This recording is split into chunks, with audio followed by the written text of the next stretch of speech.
Making headlines for this week of October the 3rd, Killing with Kindness. Hong Kong protest models resistance that the global cabal cannot handle or control. Going rogue. New Swedish Prime Minister takes uncharacteristic action during inaugural address. Yuan on a roll.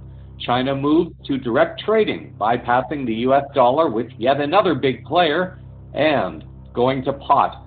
Canada's doctors hinting at a major shift in policy regarding corporate and government criminalization on marijuana. With news around, upon, within, and beyond our planet, the program making disclosure official. This is Cosmic Vision News. Here is Jeffrey West. Greetings and blessings to all. In light of all the other weapons of mass distraction unfolding in the Middle East and elsewhere, a new uprising has been somewhat quietly unfolding in Hong Kong. This is not your usual form of protest, however. In perhaps an example of the rising consciousness of young people worldwide, the youth of Hong Kong are sending the message that protests do not have to consist of yelling, screaming, violence, and vandalism. Instead, their protest is apparently quiet, polite, and in fact is setting an example of how to treat and respect our planet. An article appearing on the Slate.com website on October the 1st by Sergej Popovich and Tori Poro write the following. The protest movement that has sprung to life in Hong Kong now represents the most serious challenge to Beijing's authority since the Tiananmen protests of 1989. Beijing is obviously worried. Earlier this week, it banned the photo-sharing site Instagram and ramped up censorship on the popular Chinese social media site Sina Weibo to unprecedented levels. But while the threat to Beijing's power is real, the danger isn't evident on Hong Kong streets. Rather than presenting scenes of smashed shops or violent confrontations with the police, the sort of images we have grown accustomed to in Cairo, Ukraine, and other sites of popular protests against oppressive regimes, the photos from central Hong Kong show smiling students sitting around doing their homework, passing out donations of food, and meticulously picking up litter, even sorting out the recyclables. What then is different about these Hong Kong demonstrators? The answers to these questions can be found in the appropriately titled Manual of Disobedience. The answers to these questions can be found in the appropriately titled Manual of Disobedience. Published online several days before the Occupy Central with Love and Peace OCLP campaign was set to begin, the document, written in Chinese and English, is part how-to guide and part philosophical mission statement. It details the movement's tactics, the rules for nonviolent protest, the legal codes that may be violated, and the exact procedure to follow should someone be arrested. It also implores protesters to avoid physical confrontation, but also to avoid developing hatred in their heart, and explains that the protests must be a model of the values that they are striving to see in their society, namely equality, tolerance, love, and care.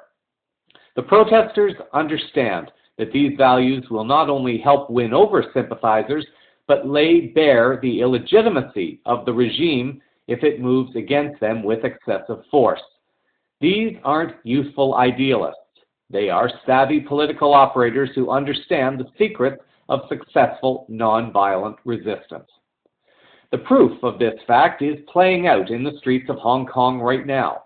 After the protesters' first attempt to block the financial district was met with volleys of tear gas from riot police, the people in the street did not fight back, leaving society shocked and emboldened by the authorities' outrageous use of force.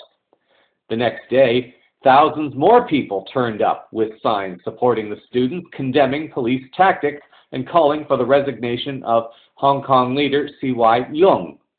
Although it may seem obvious that a protest movement must win popular support to combat oppression, it is no easy feat, and something we have seen movements in dozens of countries fail to accomplish.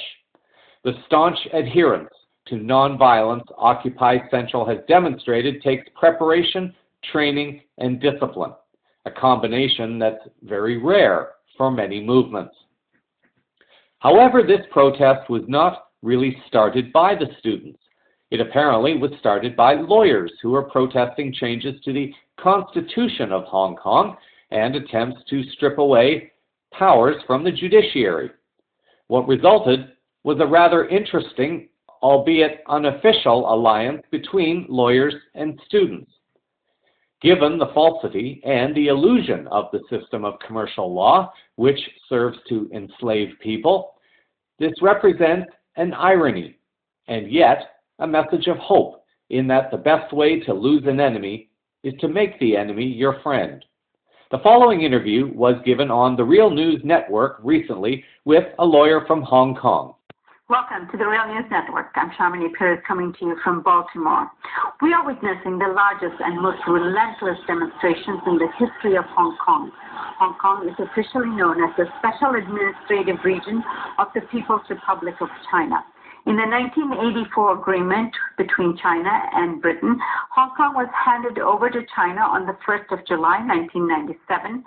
The now densely populated 7 million people strong experiment of China is coming apart at the seams. Here to discuss some of the history and the recent developments of the Umbrella Revolution is Robert Lee. He is joining us from Hong Kong. Robert Lee is a lawyer practicing since 1988. He has offices in Tokyo, Shanghai, and Hong Kong. Robert, before we get into the demonstrations, let's have a look at the historical context here. Why did this agreement between Britain and China come about? How did China end up with Hong Kong? By 1984, the situation in Hong Kong was, they just come out of a recession. Economically, the future wasn't certain, largely because even without any agreement, most of Hong Kong was due to be returned to China anyway. The whole new territories part of China was only leased to Britain for 100 years. It was only the Hong Kong Island and the Kowloon Peninsula that were given in perpetuity to Britain. So even in the best scenario, Britain would have had to hand back 3/4 of Hong Kong, without which it couldn't have continued. So there was so much uncertainty created by that the economy was being affected. And that's what brought about this agreement whereby Britain said, okay, we'll give you back not just the new territories, but we'll give you back everything. And this created a lot of tension among Hong Kong people because they didn't know what would happen if they all were handed back to China. So the result was an international agreement whereby China could regain sovereignty over all of Hong Kong, but the quid pro quo was this one country, two systems idea, which meant that the British system of law and government and economic and political customs would continue for at least another 50 years. That's the two systems aspect of the deal. The one country was, of course, that Hong Kong would become part of China. The idea was that Hong Kong would be able to continue to have a political and economic development based on what Britain had been doing beforehand, that is, moving towards democracy. And capitalism. And capitalism. The capitalist system was to continue, and that was part of the basic law. Communism was not to be any part of Hong Kong's government. It was to be Hong Kong people running Hong Kong. So let's get into the umbrella revolution here. I understand that the umbrellas come handy against tear gas, the sun and the rain, but we understand that they are mostly students who are mounting these massive demonstrations against the administrative powers of Beijing. The young Joshua Wong, the 17-year-old representing high school students, come to mind as he's been plastered all over the press internationally. But what is the real composition of the demonstrators? Who's joining them? Well, originally, and for a long time, there was this plan to have Occupy Central, which is really a copycat of Occupy Wall Street, which was started by an academic Benny Tai, who actually was involved in some of the constitutional committees that were drafting the basic law back in the 1990s. And so his focus was the proper constitutional development of the one country, two systems. And I think he just hijacked the name Occupy Central that grew out of the financial crisis, and to use that method of demonstration to try and bring attention to the fact that China was not allowing Hong Kong to implement universal suffrage in a way that respected the two systems idea. Most of the press and the development of this problem was focused around Occupy Central movement, which and the business leaders, the political leaders were all against it and saying it would hurt Hong Kong's economy and so on. But in the midst of this, some other things occurred. Even before the students started their boycott of classes, the legal profession went through a little bit of a crisis because Beijing published a white paper a month or so ago, right in the middle of the constitutional debate, supposedly to clarify Beijing's attitude towards Hong Kong's constitutional development, but it really was a very aggressive white paper in that it more or less said that Hong Kong's one country, two systems owes all its validity to Beijing and is under the administration of Beijing, that even the legal system with independent judges, these people are also administrators who get their power from Beijing. So there was a crisis provoked among the legal profession. The Bar Society, the Bar Association, that's the lawyers that go to court. You know, we have the two systems in Hong Kong. They're not a united profession. They were very upset because they thought that this undermined the independence of the judiciary. But the Law Society, which is the business lawyers, not the court barristers, the head of the Law Society made some remarks about the white paper, which contradicted what the Bar Association was trying to do, and suggested that the white paper wasn't really against the basic law. And he made some other remarks such as, communism has been great for China. And this provoked a real backlash among all the lawyers in Hong Kong. And they had a large meeting at which several thousand turned out to pass resolutions effectively impeaching the head of the Law Society. And he had to resign. So that was a week or so before the students announced that they would also boycott classes to show their support or their concern over the direction in which the constitutional development was changing with respect to the election of the chief executive. So I think the legal crisis didn't get a lot of press because it was, for one reason, the meeting was not open to the press, but there was a lot of awareness of that problem and that situation in Hong Kong. And I think together with the Occupy Central plan that had been several months in the making, and then you had the students coming in with their boycott, the government tried to be very heavy-handed with the students, saying you shouldn't jeopardize your future by going out and boycotting classes. It's irresponsible not to go to class. But the students went ahead anyway, and they ended up being the real catalyst for turning Occupy Central into a much bigger movement than it otherwise would have been. Are some of the business people and lawyers, the split in the legal community, is that transpiring on the ground in terms of some of them joining the demonstration? Oh, yes, very much so. People in my firm and other firms would have joined in the demonstrations. Some are participating, some are just going there to observe. The legal profession is going to hold a candlelight vigil in which they're giving their support to the students and saying basically that the handling of the student boycott by the use of tear gas and riot police was excessive and contrary to Hong Kong's proper rule of law. So I think the whole community is galvanized here. It's not quite as big as the demonstrations that occurred at the time of the Tiananmen Square massacre in 1989, but it's certainly the biggest demonstrations since that time. It's also more immediate because it affects the people in Hong Kong, whereas Tiananmen was really something in which Hong Kong was giving its support to a movement in China. And there wasn't any threat of violence in Hong Kong at the time.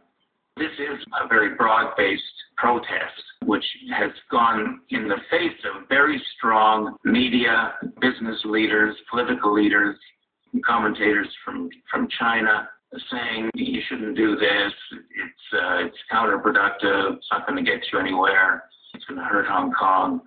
In the face of all that negative criticism, these demonstrations have gone ahead, which says something about the degree of dissatisfaction that the people in general are feeling at the moment. Given the tendency of Western people to give in to anger and violence, because this is how the media, education, and institutions of leadership have conditioned people to respond, it may do well for Westerners to share the Manual of Disobedience as an example for positive and life-affirming resistance while setting an example. Links, including to the OCLP Manual of Disobedience, will be found in the show summary. In other geopolitical news, another possible surprise on the geopolitical landscape may have just taken place in Sweden. This is something that I personally would not have seen coming. CVN reported recently that Sweden has had a national election and that the former leader, Fredrik Reinfeldt, was a Bilderberg member. I had also reported that the incoming leader, Stefan Löfven, had also attended a Bilderberg meeting last year, and this may have led to his installment as Prime Minister this year. I had indicated that it would be worth watching to see where Löfven takes Sweden into the future. It seems that we already have what may be a strong indication of where things are starting to go. The BBC is reporting on October 3rd that, in his inaugural address, Löfven has said that Sweden will recognize the state of Palestine, making Sweden the first long-term EU member to do so. Löfven was quoted as saying that the conflict between Israel and Palestine can only be solved with a two-state solution. According to the article, Sweden will join more than 130 other countries that recognize a Palestinian state. Most of the EU's 28 member states have refrained from recognizing Palestinian statehood, and those that do, such as Hungary, Poland, and Slovakia, did so before joining the bloc. Correspondents say Sweden's move is likely to be strongly criticized by Israel and the U.S., who argue that an independent Palestine state should only emerge through negotiations. This sets the stage for a really interesting set of possibilities, given the unfolding geopolitical situation. What might a statement like this mean from the incoming Swedish Prime Minister? First of all, it either sends a message that Löfven may have turned his back on the Bilderbergers and gone rogue against their agenda, or it may be an indication that a shift has begun taking place within the Bilderberg ranks, and perhaps the members are starting to see the writing on the wall of their imminent demise, as has been predicted by various sources. It may be an attempt to start saving themselves. It sends a strong signal that Sweden may be prepared to lead the wave of dissatisfaction with war, especially in the Middle East, while particularly admonishing the Zionist agenda of Israeli Prime Minister Netanyahu. For a country that usually sits back and waits to see how other countries react before making a choice, this appears to be a somewhat uncharacteristic move, not only for Sweden, but also for a new leader during an inaugural speech. Given Sweden's historically close ties to the U.S., this might represent a signal that Sweden may no longer be recognizing the secret shadow government of the U.S., and perhaps Sweden may see that something is about to shift within the U.S. Although unlikely, a decision like this may also have political implications on smaller situations, such as whether Sweden will continue to pursue Julian Assange for the U.S. to allow Sweden to extradite him. Sweden's declaration may, however, make Sweden a target of the government of Canada, as leader Stephen Harper is so solidly public in his support of Israel. It could be a part of a broad-based strategy within a group of countries to take aim at selected factions within the global cabal, with some countries focusing on the financial fronts, while other countries take action from other angles to keep the cabal busy fighting as many fires as possible, while perhaps also keeping them unstable and off guard. Within Sweden, the gesture may have been a way to secure a compromise for Löfven to secure a coalition government agreement, given a possible threat due to the significant increase in votes by the far-right Sweden Democrats in the election. Benjamin Fulford, who regularly puts out a weekly information bulletin on geopolitical affairs, has commented in the past on numerous occasions that the European royal families have come under increasing fire for their connections to the global cabal, and that several countries have experienced transitions to new monarchs, while the UK monarchy comes under increasing pressure also. The Swedish monarch, King Carl Gustaf, along with Crown Princess Victoria, were present at the inaugural address and were seen in photos with the installed Prime Minister. Whether this would suggest that Sweden's royal family is in agreement with the position taken by Löfven is unclear at this time, however. Of course, the coming moments of now will reveal this, but it has been an intriguing development that will be worth keeping an eye on. More political upheaval has taken place in the UK during the past week. At the recent convention of the UK Independence Party, the following surprise took place. I would like you, please, to give a warm welcome to somebody who's not a member of our party. He's a member of Parliament for the Conservative Party. But he's coming to have a chat to our conference this afternoon, and I think it'll be interesting to hear what he's got to say, don't you? Would you please give a warm welcome to Mark Reckless, Conservative member of Parliament. Today, I am leaving the Conservative Party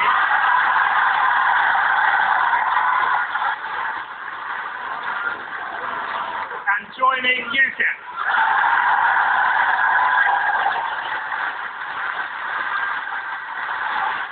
These decisions are never easy. Mine certainly has not been. Many have been the sleepless nights when I have talked it over with my wife and thought about the future of our children. But it is a decision I make from optimism. A decision that is born of belief that Britain can be better.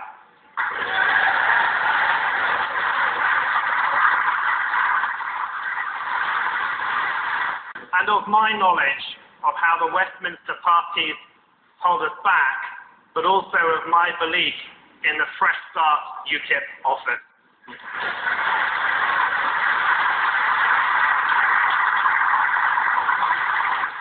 We all know the problem of British politics. People feel disconnected from Westminster. But disconnected is too mild a word. People feel ignored, taken for granted, overtaxed, overregulated, ripped off, and lied to.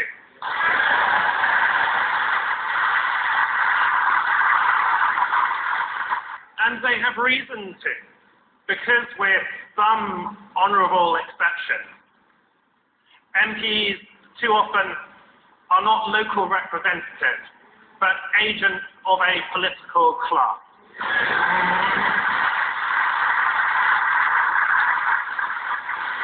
Instead of championing their constituents' interest in Westminster, too often they champion their party's interest in their constituency. We have even evolved a particular language to talk about the way in which MPs portray their constituents. They are called brave or mature, realistic or pragmatic. Yet all those words are euphemisms for one thing, which is to break their promises to their constituents. Well, I remember the promises I made to my constituents in Rochester and Stroud at the last election, and I intend to keep them. I promised we would cut immigration. I promised we would cut the deficit so we could reduce taxes. I promised that we would decentralize power, not least over housing numbers. I promised we would have a more open and accountable politics.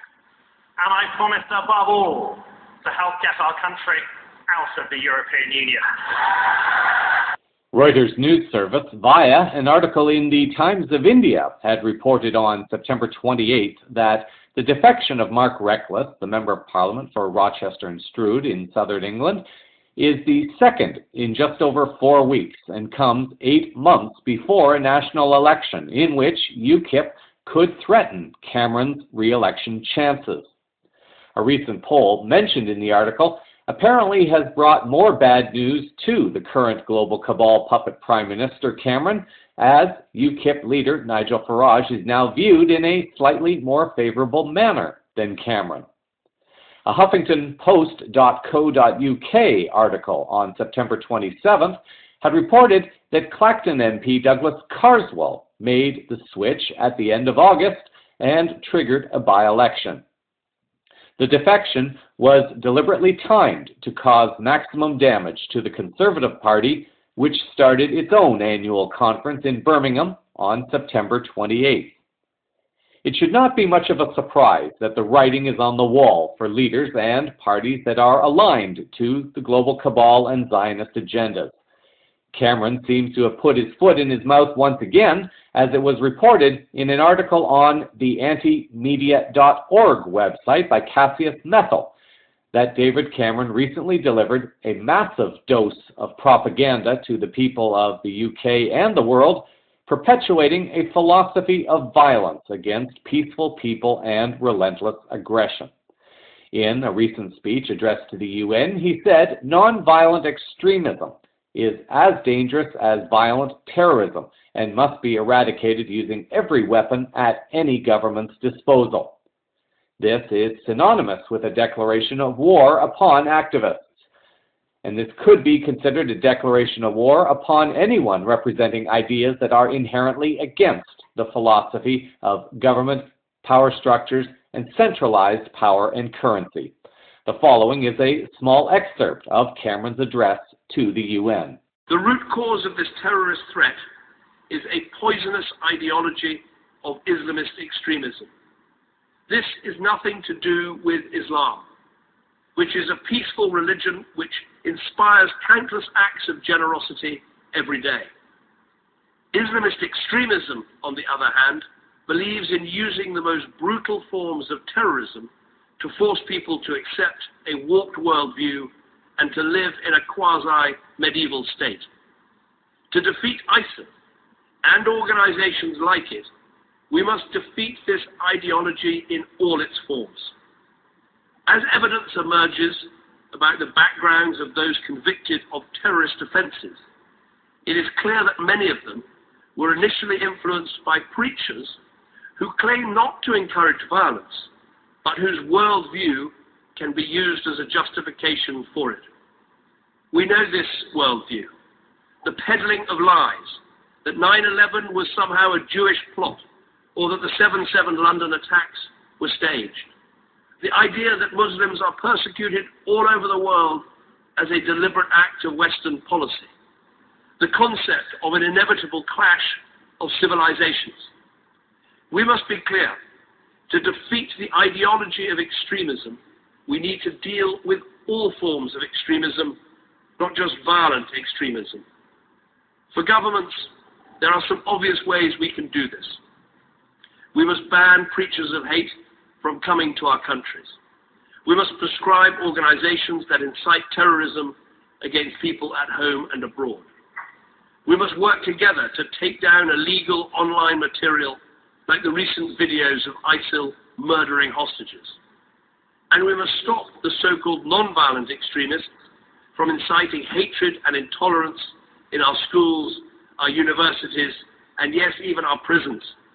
With speeches like this, it may be really hard to see and believe that positive change is taking place on our planet. However, If one is willing to look for them, they are out there. Keep in mind that there are many huge changes that have not yet been revealed, and these changes are floated around on rumors and innuendo. On smaller levels, from the grassroots protests of an awakening populace to the revelations of corruption within numerous industries and within politics, to the shifting of various national political landscapes and the overall geopolitical landscape, it is there. Although for most of us these changes could not come quickly enough, there is also the gentle easing of change that will allow the currently awakening souls to follow along.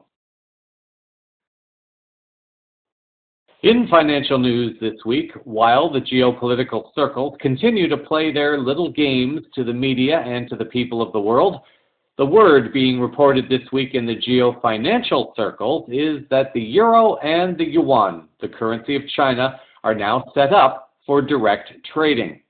An article appearing on the BricsPost.com website on September the 30th reported the following.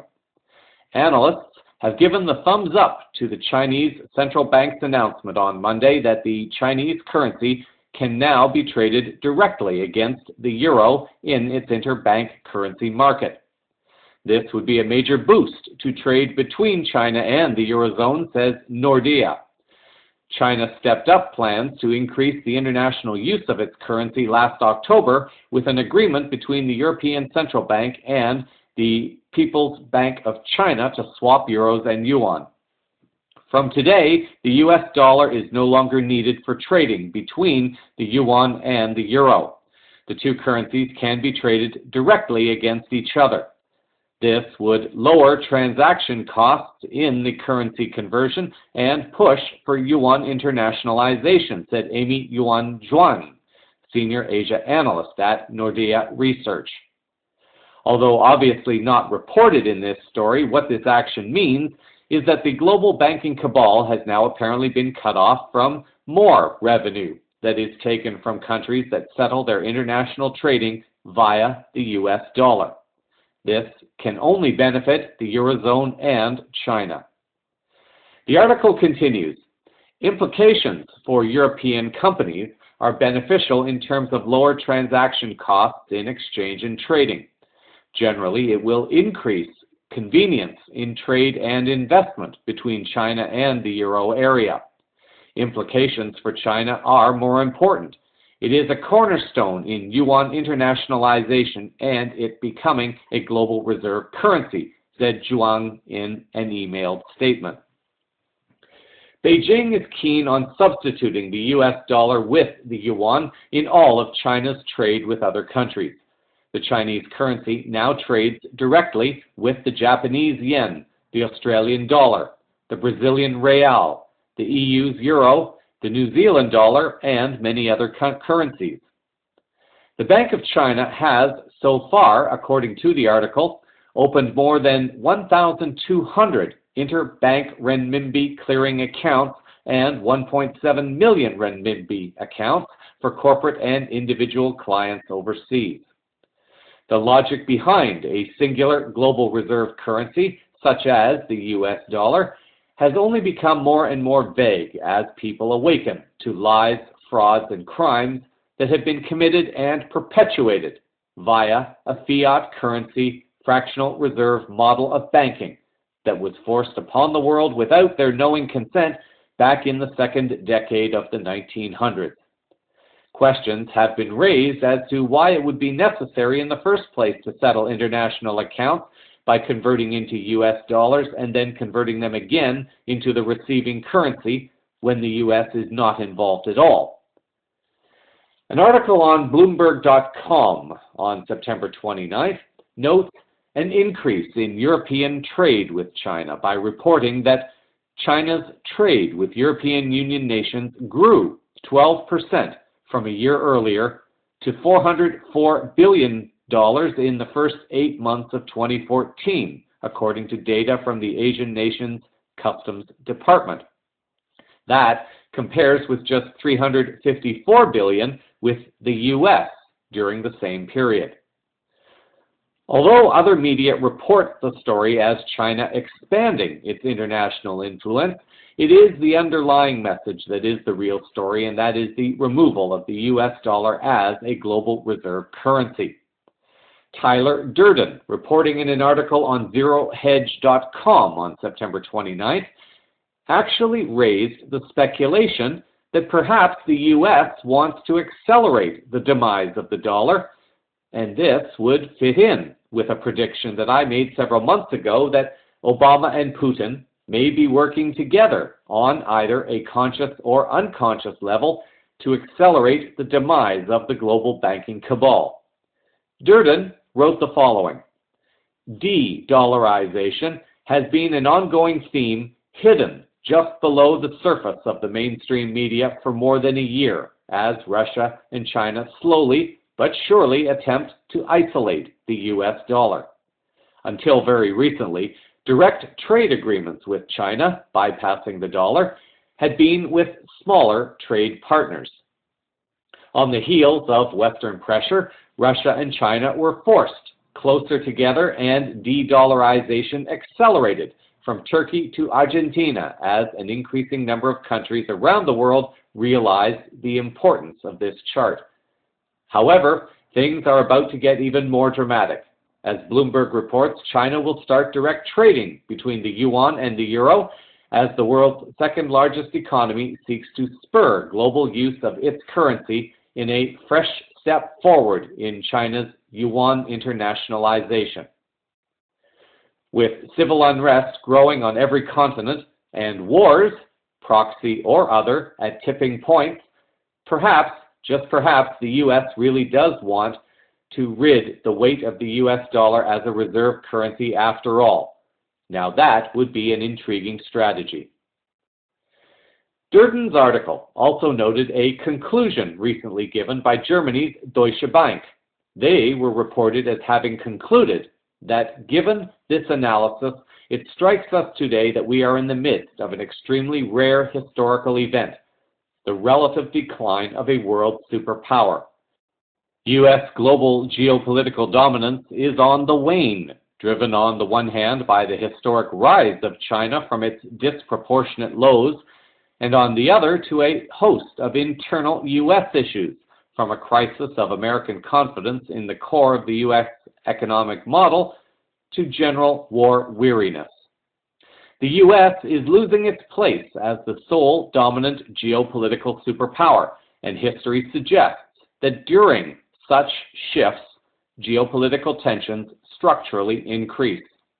If this analysis is correct, then the rise in the past 5 years, and most notably in the past year, of geopolitical tensions, this may well prove not temporary but structural to the current world system, and the world may continue to experience more frequent, longer-lasting, and more far-reaching geopolitical stresses than it has in at least 2 decades.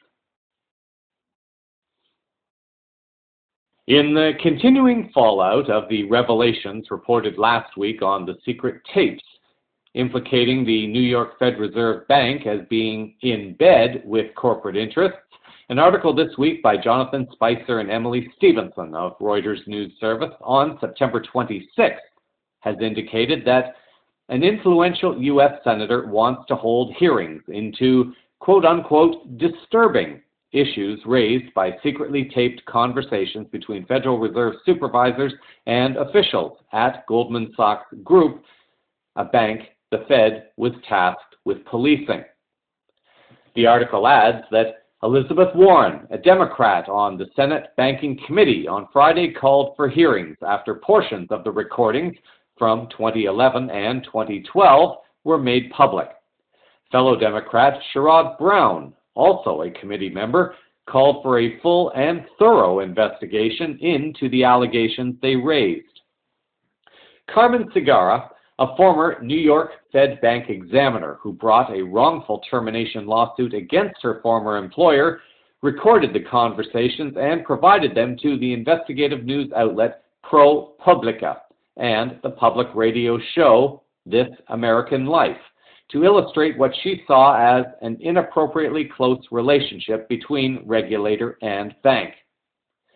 Spicer and Stevenson quoted Warren as saying that when regulators care more about protecting big banks from accountability than they do about protecting the American people from risky and illegal behavior on Wall Street, it threatens our whole economy, Warren said in an emailed statement. Congress must hold oversight hearings on the disturbing issues raised by today's whistleblower report when it returns in November. Brown was also quoted as saying, "For too long, too many financial regulators have been too cozy towards the financial industry that they were meant to police." For those interested in financial affairs, an interview was broadcast on the website called This American Life with Jake Bernstein, featuring the secret recordings of Carmen Segarra. Links, including the interview and tapes of Segarra, will be in the show summary for this story. In disclosure-related news this week, we look at the continuing soft disclosure of the existence of life beyond Earth and particularly the revelations of our galactic families. An article posted on UFOdigest.com by Carolyn Shield reminded people that the Vatican hosted a conference in 2009 bringing scientists, astronomers, and religious leaders together to discuss the implications on religion and human consciousness if the discovery of extraterrestrial life is found. One of the statements made in the conference was the fact that extraterrestrials would be part of God's creation and therefore regarded as our extraterrestrial brother. Shield also reported on another conference held in September of this year by NASA, in which theologians were invited, including the Vatican. The purpose of the conference was to explore the implications to humankind of the revelations of life beyond Earth, especially intelligent life. Shield notes that NASA and the Library of Congress brought together scientists, theologians, and astronomers to discuss and prepare the world for the inevitable discovery of life in the universe. They don't stop at just microbe life, but go further and added intelligent life. NASA wants to prepare the public before the discovery and the announcement, as well as the Vatican. Theologians were invited, and one wonders if the scientists were giving the different churches and denominations the heads up, that they need to prepare their congregations because the inevitable announcement will come. It has been predominantly North Americans that have been kept in the dark about the existence of life beyond Earth, or who have been conditioned to be fearful of any extraterrestrial presence or contact. Scientists at the conference apparently seemed to feel that societies worldwide would be able to handle any potential announcement and then would continue with their lives. This is pretty much what has been going on in the world anyway, except in North America. A question was asked if an intelligent extraterrestrial life form has a soul. The article noted that one of the Jesuit astronomers answered he believes they do, and he would be excited with the announcement. Seth Shotak, writing for the Huffington Post on September 25th, cautions readers on being caught up in a purely anthropocentric assumption. He writes, "Beware of anthropocentrism. In other words, don't assume that they will be similar to us ethically, culturally, or cognitively. We were told that our hunt for aliens assumes that they are like us. That kind of provincial attitude, it was said, will doom SETI to endless frustration. If we don't think outside our own biological box, we'll fail to find any company in the cosmos." Shotak was a bit more pessimistic, however, in saying what the most plausible answer of what we could learn about aliens is that it would be not much. Are there more hints that some kind of galactic disclosure is imminent? The USVeteransToday.com website appears to be venturing more and more into the topic of disclosure, as perhaps it should, since they represent people who have apparently operated within numerous branches of service with varied levels of clearance to information of this nature. According to Preston James in a prepared introduction to his article on September 30th, there has been a long-term energetic effort to keep this information from we the people, as well as anyone, including the high military command, who does not have what they define as a quote-unquote absolute need to know. Recently, during the last several years, a group known as Majestic 12, the secret group that has maintained authority over all alien ET matters since it was created by President Truman in 1947, has apparently voted to allow public disclosure.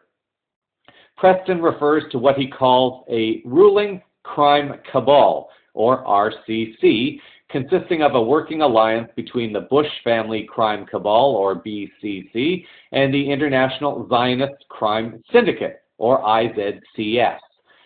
This alliance, according to Preston, gained power in 3 major coups d'etat.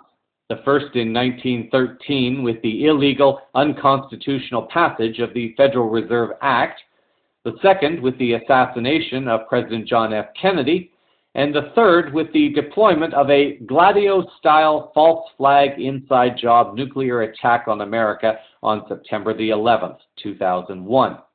It was during this time that Israel used nuclear blackmail to coerce the U.S. administration and top USG officials to allow the creation of Homeland Security, the department known as DHS. The creation of Israeli-controlled Homeland Security provided an illegal, unconstitutional consolidation of all American alphabets, law enforcement, and most intel into one large, easy-to-control Israeli occupying police state army inside America. In the article itself, however, James proceeds to offer information claiming things are beginning to change. James writes that the most secret agency of the U.S. government has apparently decided that disclosure is now going to be allowed despite the existing official but secret USG policy against it. New information has emerged. It now appears that even though the ruling crime cabal, also known as the Illuminati, has been against alien ET disclosure, the super-secret organization called Majestic 12 has decided that disclosure will be allowed. Apparently, Majestic 12 has also decided that this disclosure must be done in a controlled manner so as to not panic the populace or fracture the existing everyday social and economic order. Disclosure will lead to the implementation of populism, the implementation of free energy, and the end of the petroleum-based economy, which would be the RCC's biggest nightmare. In contrast to the apparent new policy of Majestic 12 for full disclosure in orderly steps, strong efforts are still being made by the ruling crime cabal to maintain this secret policy of no disclosure. These efforts to prevent disclosure are now doomed to failure, mostly due to the emerging worldwide populism that has spontaneously arisen as a byproduct of the Internet and its ability to communicate information at the speed of light. But there is another reason that disclosure is imminent. Free energy systems have been discovered and developed and are ready to be rolled out and will completely displace the petroleum-based energy systems which control the world. The article is lengthy and cannot be covered in full, but here are some of the highlights of the report. James notes that the RCC appears to be cornered from all sides, with many vectors converging on them, in addition to the rapid rate at which their crimes against Americans and the world are being exposed and communicated to the masses. It was the RCC that seized control over the official U.S. government and much of the secret shadow government after they assassinated John F. Kennedy, Martin Luther King, and Robert Kennedy. It was Prescott Bush who allegedly worked for Nikola Tesla and who also eventually betrayed him. Although Prescott Bush was arrested and indicted, their ruling was sealed, and it was also believed that no one of the Bush family or their German family name Schurf could ever run for office. With the theft of that document, Preston notes that Ronald Reagan became the last duly elected president of the U.S. Part of the reason for this choice to now disclose is that the news is becoming known anyway, as mentioned earlier. Another part of the reason was linked to parts of the U.S. government being hijacked by a particular group of ETs that had a darker agenda for Earth and humans.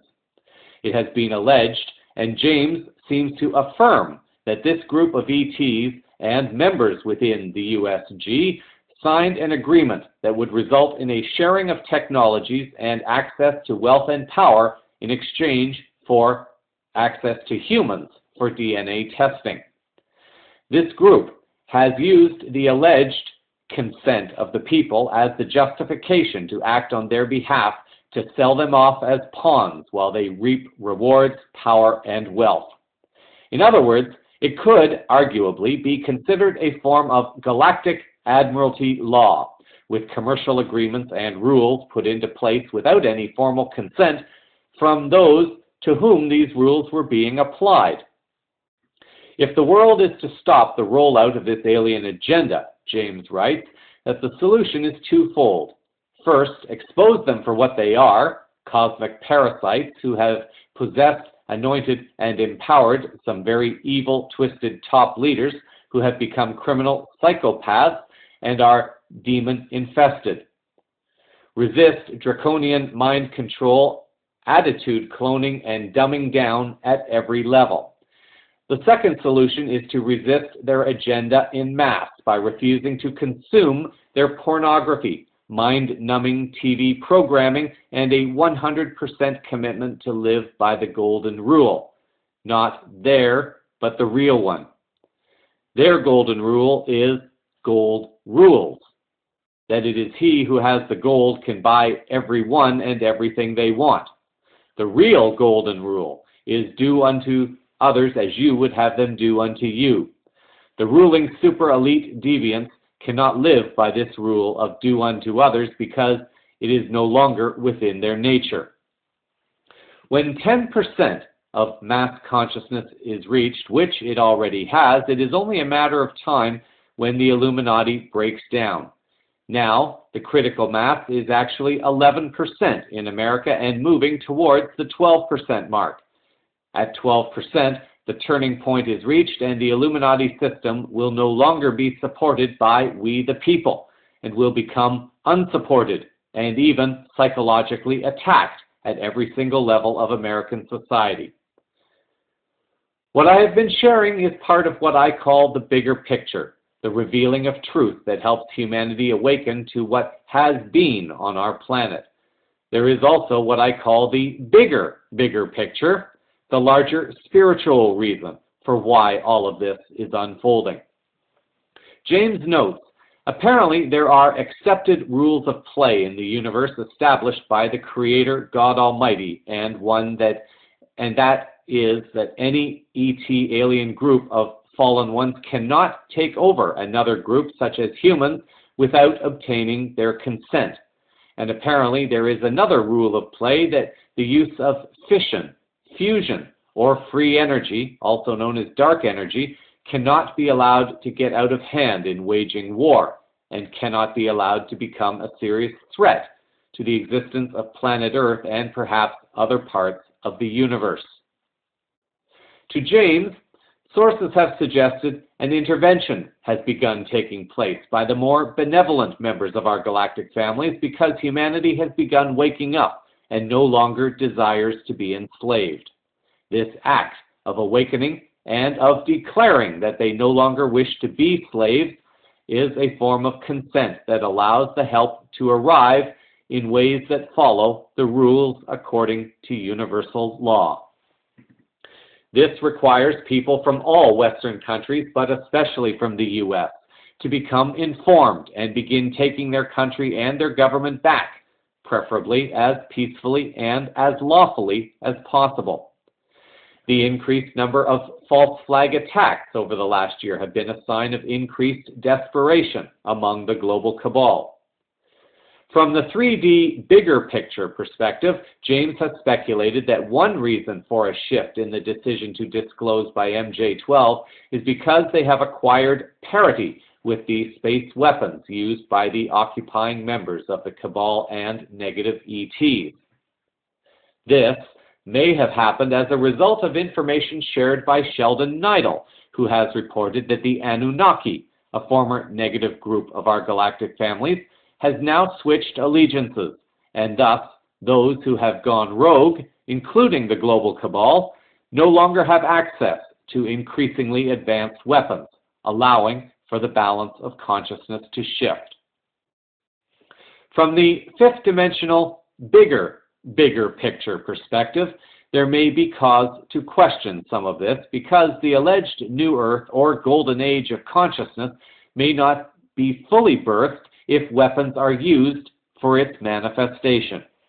If they are used for defense, this may be one thing, but if they are used for the manifestation of something different, then the birthing global consciousness will be no better than that of the old. It is therefore up to humanity to see how this unfolds for the highest good of all. Has a major turning point taken place? Apparently, there are at least 3 events that James is aware of that suggests this is the case. James writes, the first incident was the phone message left on Ambassador Lee Wanta's Washington, D.C. Embassy phone system by former Tennessee Governor Don Sundquist and former South Dakota State Senator Sheldon Songstad. The second incident was the recent announcement by U.S. Attorney General Eric Holder that he was resigning. Were these 2 matters connected, or was this recorded threat to Lee Wanta just the final straw that broke the camel's back? It was also recently ruled by a federal judge that the Benghazi documents could no longer be withheld after November 1st, 2014. Some believe that if the full documents are released by Holder's office, many top administration folks, and some former ones, will be politically ruined and some even prosecutable. And the third recent major event. Veterans Today own Professor Jim Fetzer, Veterans Today editor, and his fellow researchers have completely cracked the Sandy Hook event, which was a false flag attack on the Second Amendment and a FEMA DHS capstone level drill with no dead kids, no dead teachers, no dead Lanzas, all faked using paid shills and actors and a pre-prepared 50,000-word script. According to James, the Zionist Israelis and their partners have destabilized Ukraine and have turned Ukrainians against Russians for the purposes of killing each other off, leaving the valuable land for the future of a new Israel. There are aspects of this report that I am not sure I resonate with completely. As I try to do, I suggest you also use your own discernment to find the pieces of information within the story that are meaningful to you in this moment of now. CVN gently notes that although many sources still refer to our galactic families as aliens, it is suggested that people make an attempt, as long as it resonates personally with one's own beliefs, to start discussing life beyond Earth as a family. After all, everything is energy, as you will hear momentarily. We are all connected at a very profound, energetic, scientific, and yet spiritual level.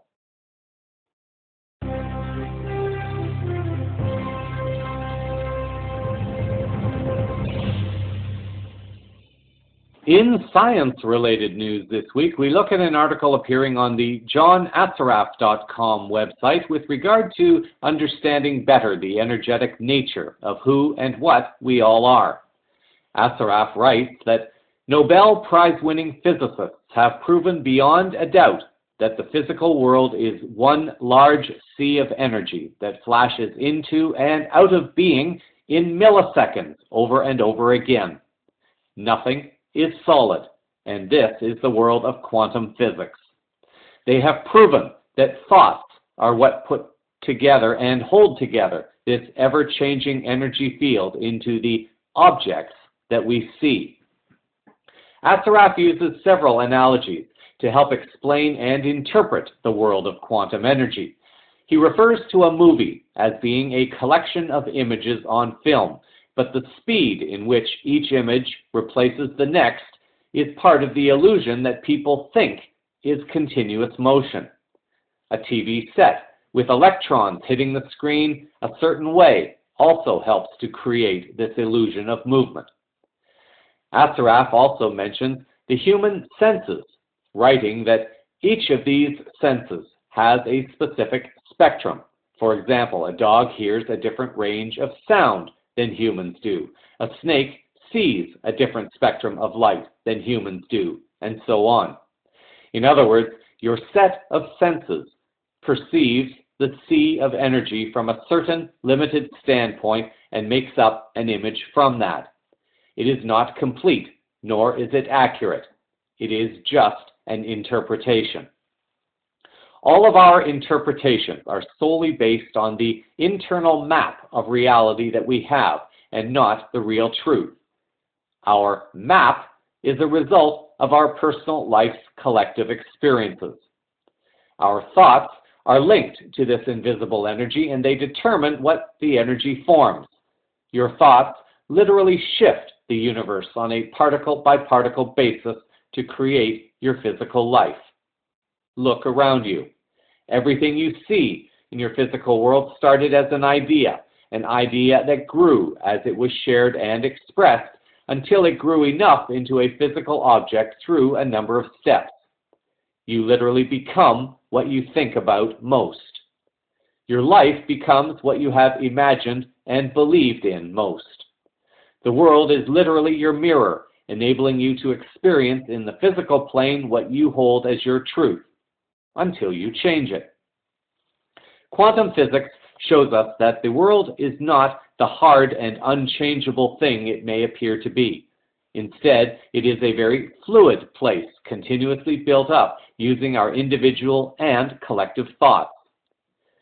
Beginning to unveil this illusion of reality, and especially beginning to create and manifest a different reality, starts with a basic understanding of who and what you and all things are. Asaraf offers the following. What is your body made of? 9 systems comprise the human body, including circulatory, digestive, endocrine, muscular, nervous, reproductive, respiratory, skeletal, and urinary. What are those made up of? Tissues and organs. What are tissues and organs made of? Cells. What are cells made of? Molecules. What are molecules made of? Atoms. What are atoms made of? Subatomic particles. And what are subatomic particles made of? Energy. Asaraf affirms what many humans worldwide already know or are beginning to discover. He writes, "You are one big, stellar, and powerful human being." If you could see yourself under a powerful electron microscope and conduct other experiments on yourself, you would see that you are made up of a cluster of ever-changing energy in the form of electrons, neutrons, photons, and so on. So is everything else around you. Quantum physics tells us that it is the act of observing an object that causes it to be there, where and how we observe it. An object does not exist independently of its observer. So, as you can see, your observation, your attention to something, and your intention literally create that thing. This is scientific and proven. Your world is made of spirit, mind, and body. The key with all this information is how do you learn to see the universe differently than you do now so that you can manifest everything you truly desire. There are advertisements on this website that may suggest Asaraf is not yet fully aligned with a fifth-dimensional level of awareness and consciousness. Not every modality of healing will work for everyone, and this story is not offered as an endorsement that any product or service offered by Asaraf will work for someone. It is for this reason I suggest that discernment be used if a choice is made to visit this website for more information.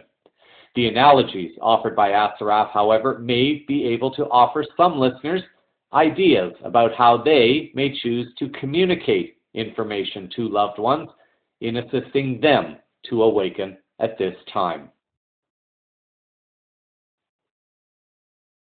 In health news this week, the movement in North America towards the legalization of marijuana continues, and the cracks are beginning to form in the corridors of power that have been actively trying to prevent this information from getting out. They are getting larger all the time. For the benefit of new listeners who may react to this story without understanding the full background, it is important to know that the marijuana and cannabis have been criminalized because of the healing potential this plant has. The media has successfully conditioned people to accept that marijuana is bad because of its psychoactive effects.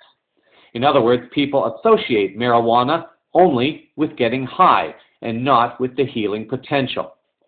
The ingredient that is predominantly responsible for making people high is called THC, tetrahydrocannabinol. The THC generally only becomes psychoactive when it is heated or smoked. In other cases, it is not reported that cannabis does not cause this effect when it is taken as a juice or as an oil. As well, within the related family of plants, there is also hemp, which has also been given a very poor reputation by the media, big medicine, big pharma, and Western governments. The primary reason for this is because hemp has a huge all-around benefit to society.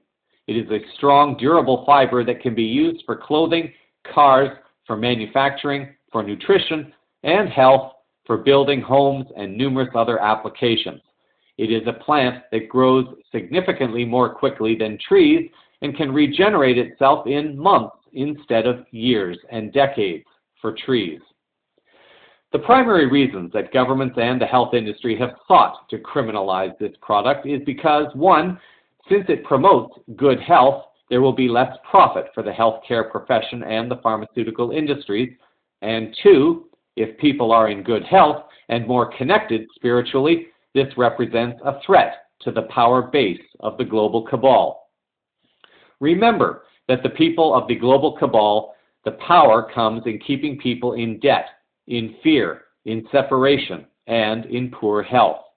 Where there is ill health, there will be fear, and where there is fear, there is the potential for manipulation and control. The grassroots movement to promote the benefits of cannabis in the U.S. has been moving forward. Several states, including Colorado, have already legalized the use of marijuana, and despite the arguments by those in power that crime would increase, initial reports seem to indicate that the problems that some anticipated have not materialized.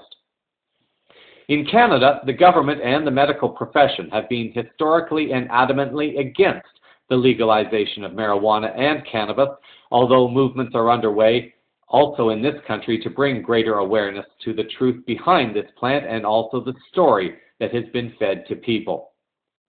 Back around mid-August, according to the Canadian Broadcasting Corporation, they were reporting a change that appears to be taking hold within the established agencies that are responsible for health in Canada. The message, however, has not exactly come in the form of what was said, but more in the form of what was not said.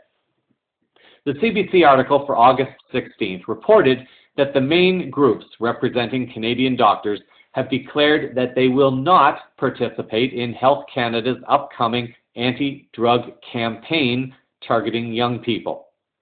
The educational campaign has now become a political football on Canada's marijuana policy, said a joint statement released by the College of Family Physicians of Canada, the Canadian Medical Association, and the Royal College of Physicians and Surgeons of Canada. We did not and do not support or endorse any political messaging or political advertising on this issue. In effect, what this may represent is a somewhat formal and very public backlash against the policies of a government in Canada that has not legitimately been representing the political will of the people of the country.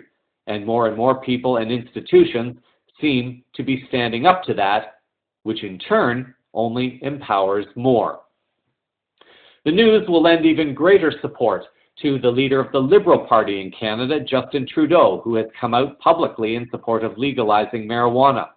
With less than a year to go before a national election, there is time for Trudeau to allow the truth of what is being revealed to sink in with Canadians.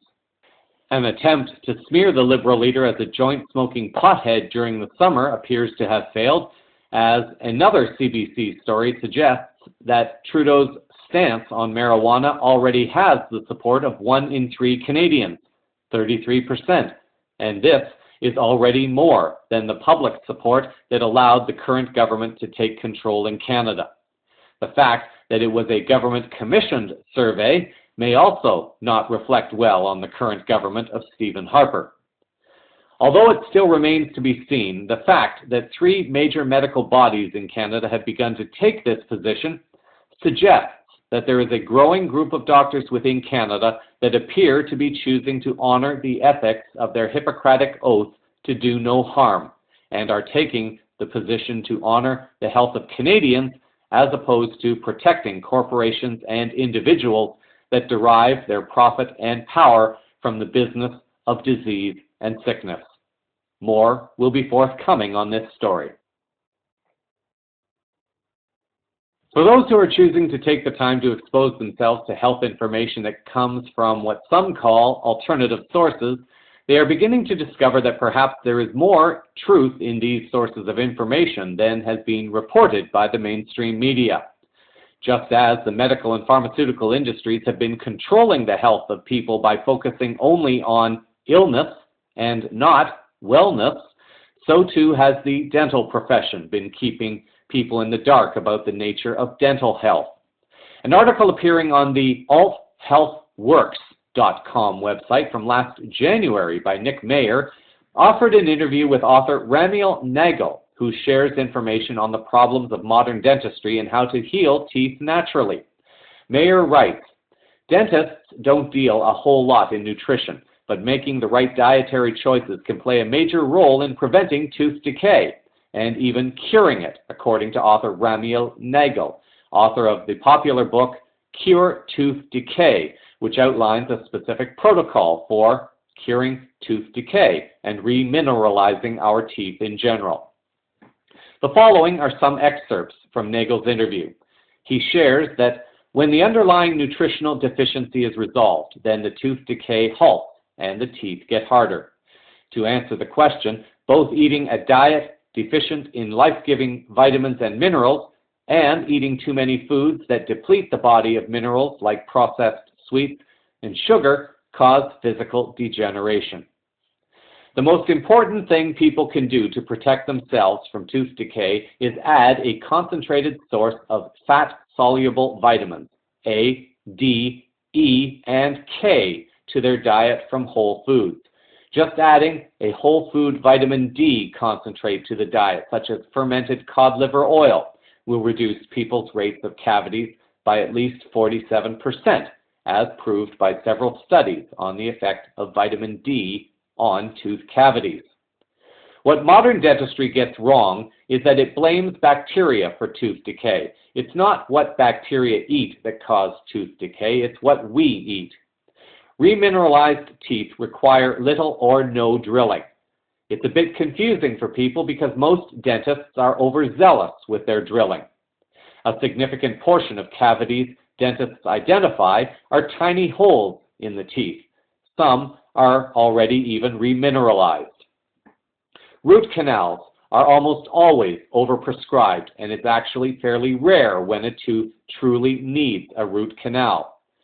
We'll start seeing real fundamental changes in dentistry when the people demand it, when the laws accept it, and when there are dentists who want to practice it. Nagel also addresses a few promising aspects of holistic dentistry and what is starting to come into practice now, in sharing that a promising aspect of dentistry is growth-enhancing orthodontics. That is where the growth and development of a child is aided by dental appliances. The two most exciting appliances are the ALF, the Advanced Light Wire Function Expansion Appliance, and the Soma Dental Appliance. Both of these appliances, when used by a skilled practitioner, can help improve the patient's airway and bite articulation. This makes people stronger and more vibrant. Many forms of dental braces restrict the natural growth pattern of childhood. They also clamp down on the cranial bones and restrict their movement. Conventional orthodontics are generally barbaric and harmful. The future of dentistry is where the dentist knows how to work with and listen to the patient's bodies using tools like craniosacral therapy. This is a way where treatment options and results can be evaluated in a multidimensional way. Until dentists become body workers, few have any idea of how their dental treatments are harming people's bodies. Truly holistic dentistry would be addressing the causes of dental disease through diet, supplements, Chinese medicine, craniosacral therapy, and chiropractic work. Most dental disease and gum disease can be addressed through these means in a preventative fashion. The link to the full interview will appear in the show summary. By way of an announcement this week, it appears that I have found a place to be based, at least for the foreseeable future. I have moved a little bit further north of Stockholm and am based at a resort and conference center that is owned by 2 lightworkers. I will be working here in exchange for my room and board. One of the projects I will be attempting to help with is a new website to replace the existing website. The owners have a vision to have their facility become a place where those in service to humanity and our planet will feel comfortable visiting and perhaps even living. Several ideas are being explored for the possibility of making the property into a self-sustaining one, and perhaps also capitalizing on emerging technologies to support a small community of people seeking to live and work together in a quiet and peaceful location. If you are one who finds this resonating with you, you are welcome to reach out to me for more information or send an email to info@cosmicvisionnews.com. It can be great for weekend spiritual retreats or for presentations, group forums, or whatever the service may be that helps humanity and our planet at this time. However, it looks like I'm going to be here for a period of time, so this, I hope, will provide the stability to continue offering CVN. CVN may have to be rescheduled from time to time if there are group bookings that coincide with the broadcast schedule. If this does happen, I will post a notice on the CVN blog. For now, this appears to be the best way to support myself while also allowing me to remain in Sweden until the next phase of my service begins to manifest.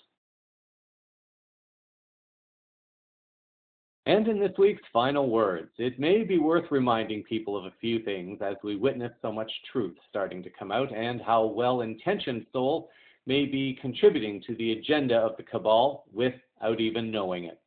Over the last year, I have tried from time to time to offer a bit of education within some stories to try to help guide people towards the deeper meaning of stories while also learning to identify what the real questions might be behind each story, instead of the questions that the story itself wants one to ask.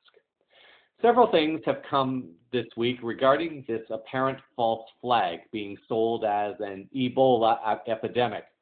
Press TV has reported on October 3rd that the United Nations has launched a mission to halt the global spread of the Ebola virus, describing the epidemic as the world's highest priority. The questions to be asked, perhaps, are: what is the true agenda of the UN, and whose interests are really being represented by the UN body? In other words, is the UN claiming to want to stop this alleged epidemic under the illusion of planetary concern, despite the global cabal's plan for global depopulation, or has the UN genuinely begun to take steps in order to help prevent the cabal plan for depopulation? The question may then become, will the UN expose the false flag if it truly feels that this is a potential planetary threat worthy of being a top global priority? I have observed this week many people reposting stories about the Ebola virus and how it is allegedly in the US now, and also how Bill Gates and George Soros are allegedly tied to the release of this virus as part of a global eugenics plan to depopulate the planet. Although I do personally feel that there is a plan like this in effect, and although I do feel that there are well-known and formerly well-respected citizens that are a part of this plan, I am also very much of the belief and feeling that this plan will not succeed unless it does succeed? Why might this plan succeed? The future of the planet has apparently been assured. This has been a rather consistent message from our galactic families. At the same time, however, the galactic families cannot help humanity except in certain situations where it has been previously agreed to on a soul contract level, or an extenuating circumstance that was outside of the free will control of the soul involved. Humans, therefore, are in the position of determining how we move forward. We have the choice to move forward in courage, love, power, and peace, or we have the choice to move forward in fear. With regard to this Ebola story and the alleged involvement of certain elitist figures, why might honorable souls choose to forward this story to friends? Their intention is to inform their friends, and from the awakened and aware state of the sender, this intention may or may not have been honorable. The global cabal knows that it is losing the battle. It has several options. One of these options is to infiltrate the truth movement and the New Age movement, to offer varying degrees of truth, but allow it to feed the fear of those to whom the information reaches. A well-intentioned soul wanting to create a better planet sends the story forward believing it will help his or her friends. However, given the state of awareness of the particular recipient, that may not be how the story is received. The link is forwarded without any mention that the story may be part of a fear-mongering campaign to get people geared up into such a state of fear and panic that the cabal can reclaim some degree of its power and control through controlling citizens with police and martial law because of that fear. What was intended as a well-meant gesture to inform has had the unintended effect of playing right into the hands of the cabal by creating the fearful conditions that they wanted in order to implement the controls that they have been wanting to implement. This is also why I have been gently trying to push the idea of discernment and to remind people that the choices we make, even with the best and most honorable of intentions, has a way of working against us because it feeds the energies of the cabal. Each week, I live with the possibility that there may be unintended consequences to the stories I share each week. It is my hope that listeners have noticed that when I share a story about the global cabal, I try to remind listeners to bring the energies of love and transformation to what they are doing, as opposed to focusing on any one negative event in particular. If I do report on stories of activities being carried out by the global cabal, I very rarely, if ever, report the event itself, and will only mention an event after evidence has started coming to light to prove that it is a false flag or a hoax. However, being the human I am, I may not always get it quite right. For this reason, I also advise listeners to not believe everything I share with you and to use your own discernment. I provide the links to all stories I looked at that contributed to the perspective I shared, so that the listener can go and make his or her own determination as to what feels like truth in that particular moment of now. If the global cabal is not going to be able to control the global masses through its campaigns of fear, then there is the option of revealing truth themselves and hoping that as the truth does come out, people will get so angry and fearful that they will revolt with physical violence, which would accomplish the same goal for the cabal. It is my hope that you may see where I am going with this week's closing words. I know and understand the desire to want to communicate information to the world. I know and understand the desire to want to communicate breaking information to the world. Everyone wants to be on the leading edge of sharing relevant information. One small advantage to doing a weekly newscast is that I have anywhere from several hours to 7 days to reflect on the links I have come across and to see how the information sits with me at the time I begin preparing the information. I wish to gently urge everyone this week to take time to reflect on any and all information that you are choosing to forward. First of all, Is the information timely?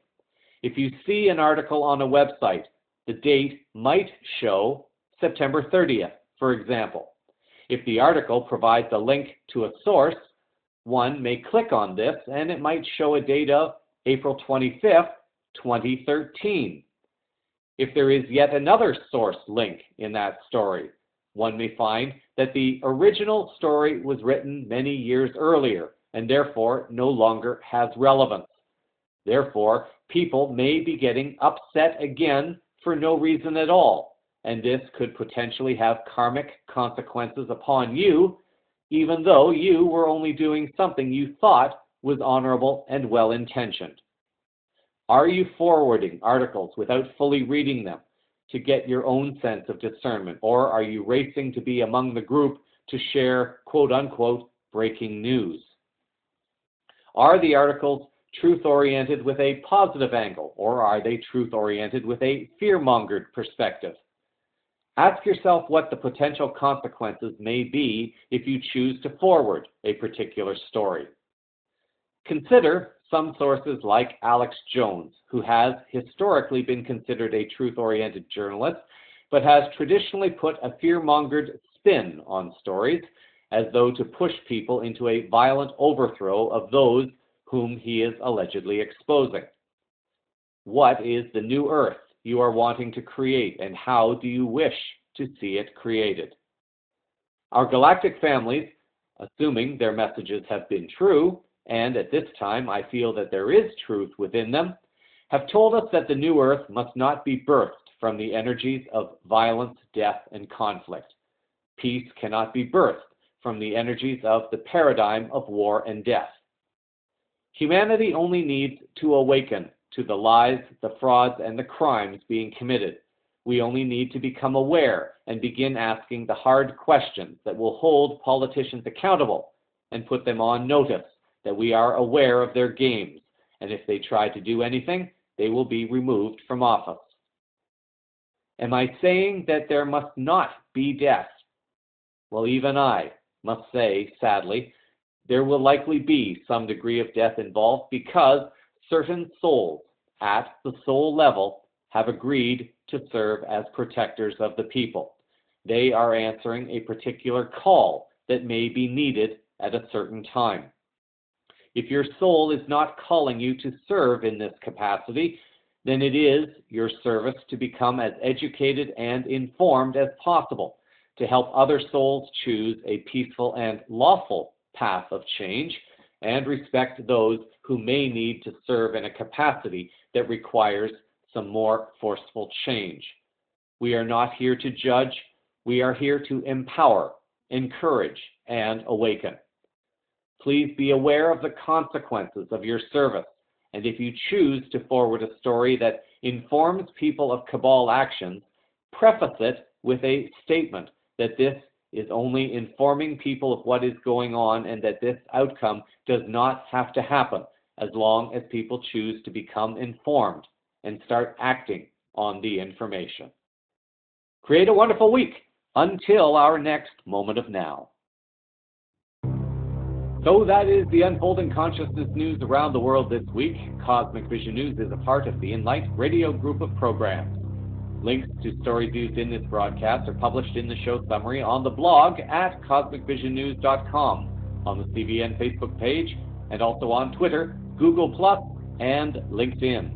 Thank you for sharing your time with me. I'm Jeffrey West, reminding you that to thrive in life, you need 3 bones: a wishbone, a backbone, and you need a funny bone.